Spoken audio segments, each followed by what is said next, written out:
పెద్ద independent houses ఇటువంటివి ఉండాలి తప్ప మామూలు ఏమి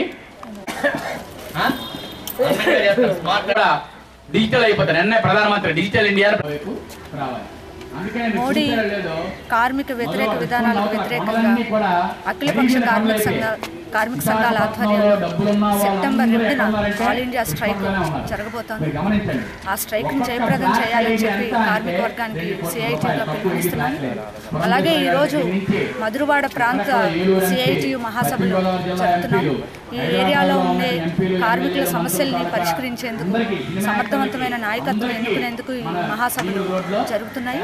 ఈ మహాసభల సందర్భంగా మేము డిమాండ్ చేసేది ఏంటంటే కాంట్రాక్టు అవుట్సోర్సింగ్ ఉద్యోగులకి 10th PRC ప్రకారం వేతనాలు పెంచాలని, అలాగే బిల్డింగ్ వర్కర్స్కి ప్రమాద బీమా సౌకర్యం కింద ఇప్పుడు ఇస్తున్న 2 లక్షల్ని 5 లక్షలకు చేయాలని, అలాగే బ్యాడ్జ్ లేని కార్మికులకు కూడా ప్రమాద బీమా సౌకర్యం 5 లక్షల రూపాయలు వర్తింపజేయాలని చెప్పి, అలాగే మొత్తం అసంఘటిత రంగ కార్మికులందరికీ సమగ్ర చట్టం చేయాలని, అలాగే ప్రభుత్వం ఇప్పుడు అనుసరిస్తున్న నూతన మద్యం పాలసీని రద్దు చేయాలని, మద్యం యొక్క పరిధిని అలాగే మద్యం అమ్మకాలని క్రమక్రమేణా తగ్గించాలని, కుటుంబాలను కాపాడాలని చెప్పి ఈ మహాసభల సందర్భంగా ప్రభుత్వాన్ని డిమాండ్ చేస్తారు.